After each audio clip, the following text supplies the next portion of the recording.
Hello అండి. నేనైతే చెప్పుల షాప్కి వచ్చి చెప్పులు కొనుక్కోబోతున్నా. ఇది కూడా అంత గొప్పగా విచిత్రంగా చెప్తున్నారు అనుకుంటున్నారేమో.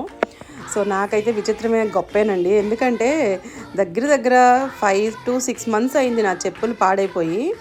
నా చెప్పులు పాడైపోయినవి అవే వేసుకు తిరుగుతున్నాను. అట్లీస్ట్ ఏదైనా గుడికెళ్ళినప్పుడు ఎవరైనా కొట్టేస్తారేమో అని చూసా.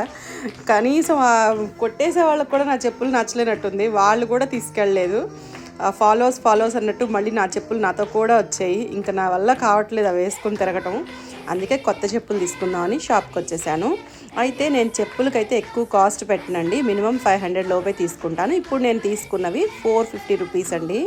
ఇది వరకు అయితే 223 రూపీస్కే ఇన్ బ్లూలోని మంచి చెప్పులు వచ్చేవి. కానీ ఇప్పుడు ఆ మోడల్ ఆపేశారు. ఇది రథసప్తమి రోజు నేను తీసుకున్నానండి. కొత్త డ్రెస్ వేసుకున్నా. ఈ డ్రెస్ ఎలా ఉందో కామెంట్ చేయండి. నా వీడియోని లైక్ చేసి చూడండి. Bye bye.